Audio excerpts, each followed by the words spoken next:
Hello guys, welcome back. My name is Nathan and today we need to talk about the crazy Pierre-Luc Dubois situation surrounding a potential fit with the Montreal Canadiens and a bunch of info surrounding a Winnipeg Jets and Habs trade that could be completed pretty soon. Now, when it comes to Pierre-Luc Dubois, we've heard a lot of trade rumors surrounding what happened in the draft, a potential trade that could have happened there, as well as all the talks that are swirling around Winnipeg and Montreal with a Pierre-Luc Dubois trade. But when it comes to Pierre-Luc Dubois, will he actually end up in Montreal? What could the trade look like, and what are the latest trade rumors surrounding the Habs and the Jets? Watch till the end for all the news, all the updates, and make sure you hit that subscribe button if you are new. 50% of you guys aren't subscribed, so if you like hockey and trade rumor content, this channel is the place to be. Now, once again, Pierre-Luc Dubois has been linked to the Montreal Canadiens in a multitude of different ways, whether it be with signing or potentially being traded to the Habs. And when it comes to the fit itself, I think it's pretty fascinating. Now, I don't know why Hockey Reference has him listed as a left winger. He is a centerman.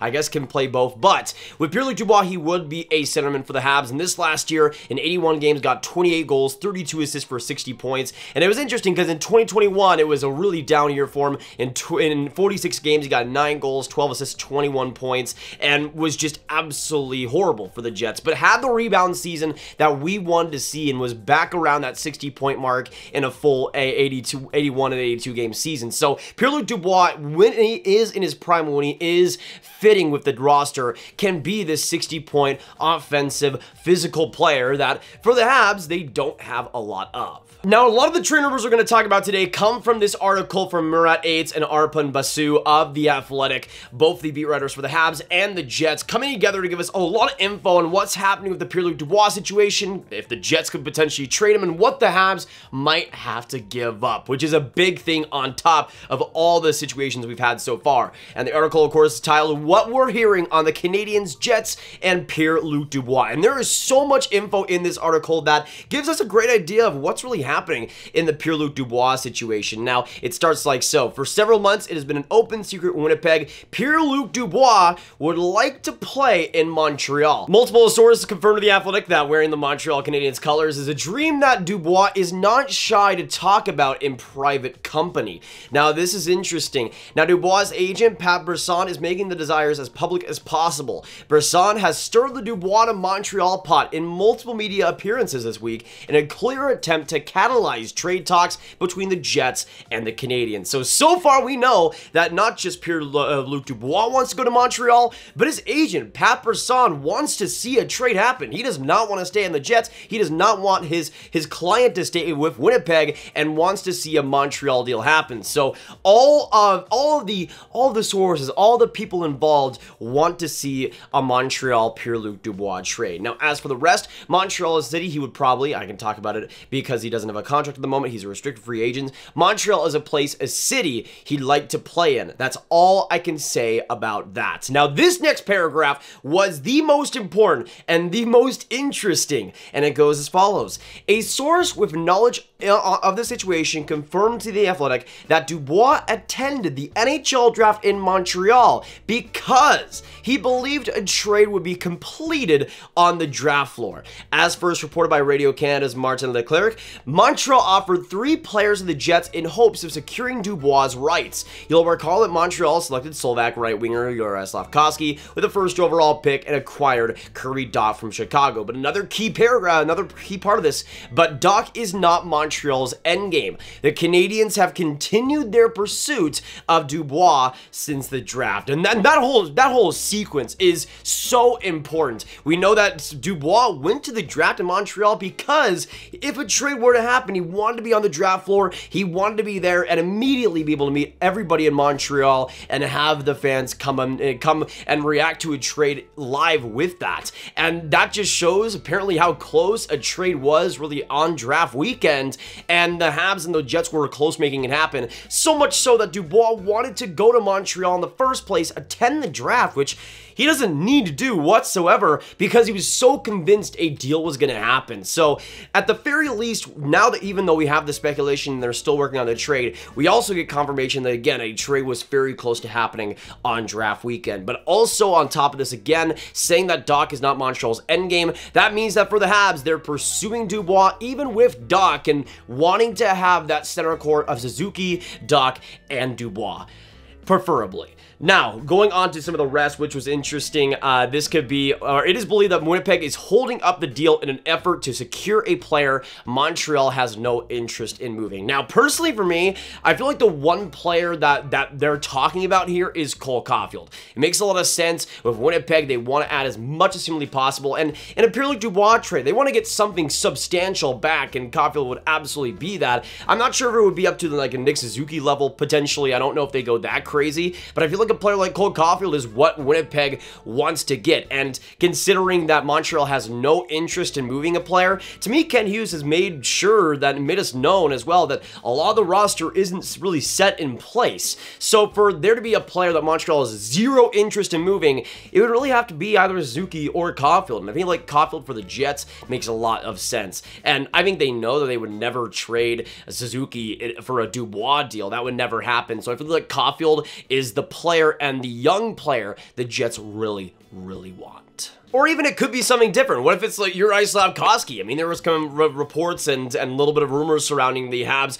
potentially trading for Pierre-Luc Dubois and the Jets getting the first overall pick. So maybe it is Juraj Slafkovsky or another super top-end prospect. But I don't think the Habs really have anybody that besides Slafkovsky would be an absolute no, maybe. I mean, maybe it's a Philip Machar or maybe it's a Sean Farrell or one of the bigger prospects that the Habs have. But it is interesting, and they go on to say this could be why Brisson is trying to increase the pressure. For Dubois, it's as simple as wanting to play in Montreal. And there you go, just a lot of good info there.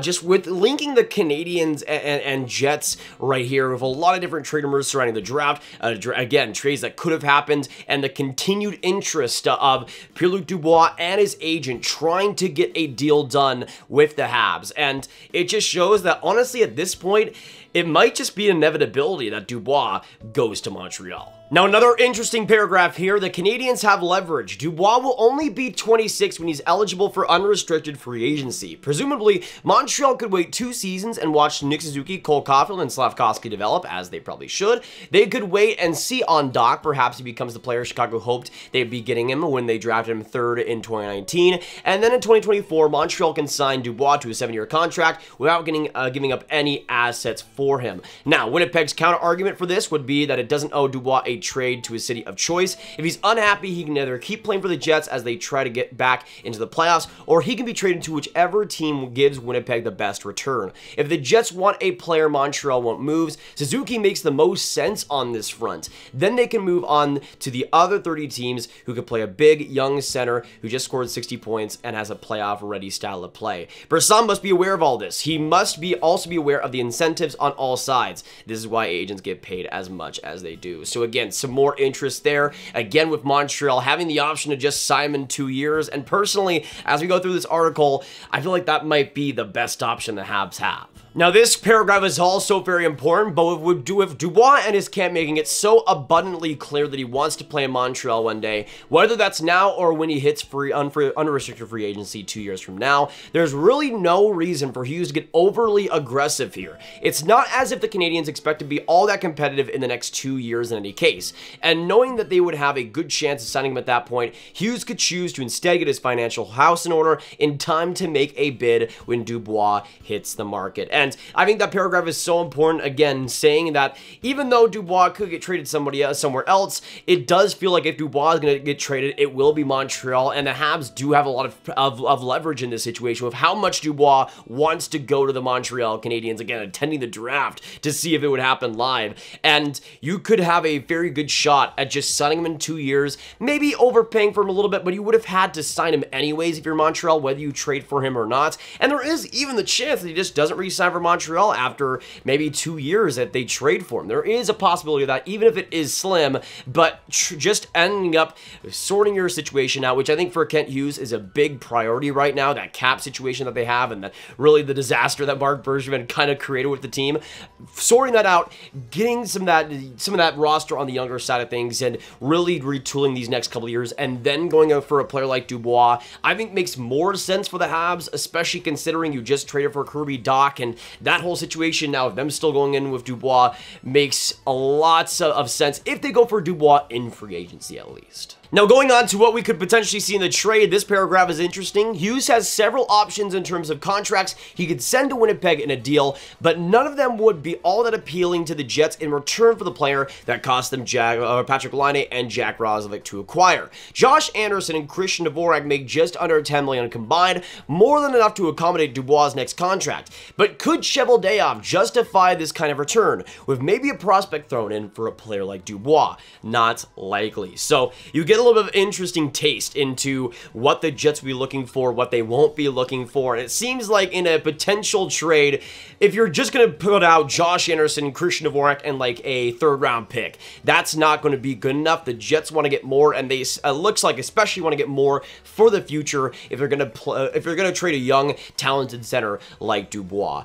Now, going on to some more things, Hughes is willing to wait for the perfect deal to materialize in the Petrie file, and if that doesn't happen, then he is willing to, or is just as willing to simply not make a trade. His position here is very similar. If the Jets are able to live with what Hughes is willing to offer, then he can make the deal. If the Jets insist on getting more, which let's be clear they absolutely should, then Hughes can wait. So again, a lot of process in what Kent Hughes is thinking, what he will likely do with these negotiations, and we've seen in the past that for Kent Hughes with the Petrie situation, obviously, if he doesn't get what he wants, he's not going to force a trade. He's not going to make these harsh and rash decisions. He's going to make the decision that needs to be made and the right one, and that also applies to this deal as well. We've seen how patient he can be, and in this situation, to me, I mean, Kent Hughes is the kind of GM to just wait until free agency and get Pierre-Luc Dubois then, especially with the asking price, and even though you would love to just have, oh yeah, take Christian Dvorak, take Josh Anderson and a second-round pick and that be it, that's not what Winnipeg is going to accept. That's not what they're going to want for a Pierre-Luc Dubois trade, and we know now that Kent Hughes, again, is going to be patient with this, and especially for Winnipeg, if they ask even a little bit too much, Kent Hughes will throw it all away. And it seems like this could be kind of a wrestling match between these two GMs that, again, I just think is going to last until when Pierre-Luc Dubois leaves in free agency and likely eventually comes to Montreal. Now, going on to the last paragraph here, this is another interesting one. Perhaps that's why the Jets are so fixated on a top-end return for Dubois, who is something of a rabbit out of a hat move from Cheveldayoff when Laine and Roslovic wanted out. Cheveldayoff has done well when backed into a corner thus far in his career. The problem is how often he finds himself in that corner at all. If Winnipeg accepts, say, Dvorak, Anderson, and a prospect for Dubois, the idea of two top-9 forwards coming back would be defensible. Winnipeg could try to sell it. The spin, we got depth, our top 9 is much better around now than it was before, is easy. But two players whose offensive impact barely eclipses Dubois when combined will be a weak consolation prize for Laine, a fan favorite who clashed with some members of Winnipeg's leadership group, and Roslovic, a player who drew tremendous trade interest until he was buried in the bottom 6. So again, more confirmation that if you're putting these trade ideas out there where it's just going to be Dvorak, Anderson, and some random prospect, like let's say it's a lower end one, let's say it's like a Luke Tuck or something, that's not going to be good enough. And we get, again, more confirmation that, especially on Kent Hughes' end, if he's going to likely trade for Pierre-Luc Dubois, there might have to be something substantial on the younger side of things the Habs might need to give up. And honestly, I feel like we've gotten enough info in this article to kind of piece together what's going on. We got Pierre-Luc Dubois wanting to go to Montreal, his agent wanting to go to Montreal, and with Pierre-Luc Dubois being an RFA, of course the Habs and the Jets have talked. Nothing has materialized though, and again, I feel like the reason because of that is because the Jets want a top young player like a Cole Caufield, or even a player like Juraj Slafkovsky. I feel like that's what the Jets' asking price is, to have at least one of those guys included in the package, and for the Montreal Canadiens, they've wisely not accepted that type of offer. And the way I see it kind of going is, if Montreal doesn't end up trading for Dubois, I feel like eventually they'll they'll be able to sign Dubois in free agency, which is why they also aren't too interested in paying this crazy price for him. Why give up a player like Cole Caufield? Why give up a player like a Juraj Slafkovsky if you're likely going to get him anyways if you do give him a competitive offer when he does hit free agency? It's obvious that we see with Pierre-Luc Dubois, unless something drastic changes, he's not going to stay there long term. He doesn't want to stay with Winnipeg long term, so he's going to sign a contract until he can eventually go to free agency and get the most money he can. But if that is with Montreal, he will likely extend there, and he will likely set himself in that situation and put him inside that top 6 with Montreal and with the Habs. And if you're Montreal, if you're Kenny Hughes, why trade this top piece? Why trade all these guys, or potentially a lot of picks and prospects to get Dubois if you're going to get him anyways? And especially considering that for Dubois, there's a chance you can sign him at age 26, right in the prime of his career. Sure, would you like to have him now? Absolutely. But with the Habs in their current retool, they have no need for Dubois in these next couple of years. In fact, when Dubois hits free agency at 26, that'll be the exact time the Habs do actually want to start wanting Dubois and are in a position to really add him into that top 6 and have him as a big part of the franchise. So to me, for Montreal, it almost makes no sense to trade for him. Just wait until he's a UFA, give him the most money you possibly can, and bring him onto that top 6 when the team is ready to compete, when they take those next steps and all those younger players are a part of things. Don't trade a Cole Caufield, don't trade a Juraj Slafkovsky, because that's bound to really blow up in your face. I don't think Dubois, especially for a Caufield trade, is worth that for Montreal. But we'll see what happens. Obviously, Pierre-Luc Dubois wants to go to the Habs, so we'll see if it's a trade. We'll see if it's in free agency in a couple of seasons' time. It'll be definitely interesting to see what the Habs do, if they actually trade for him, what that package could look like. But let me know in the comments down below what you guys think of all these rumors about Pierre-Luc Dubois going to the Montreal Canadiens. What do you think the Habs should do? Should they trade for him? Should they sign him in free agency? Should they risk having him as a free agent and seeing what other offers are out there? What do you think the Habs should offer for Pierre-Luc Dubois? What should the Jets get back? And do you think the Habs should just acquire Pierre-Luc Dubois at all? Let me know your thoughts down below, and especially if they are going to trade a player like Cole Caufield, what you would think about that. And of course, hit that subscribe button, hit that like button, hit that notification bell for all the trade rumor breakdowns and lots more coming this offseason. And I will see you in the next video or stream. Goodbye.